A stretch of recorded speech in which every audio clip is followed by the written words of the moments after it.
तुम्हें जिंदगी भूल जानी पड़ेगी।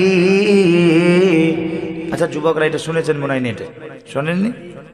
আচ্ছা তো নেটে জোরে বলেন আছে। এটা অন্য আছে, এটা এই কালামটা আলাদা কালাম, এটা নাথ শরীফ পড়তে চলেছি যেটা।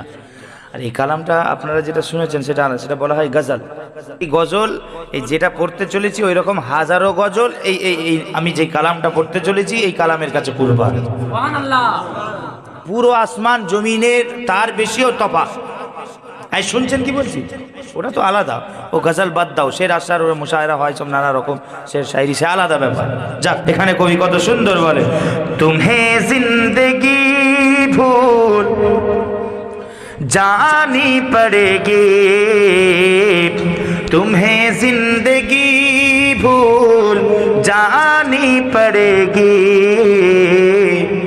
कि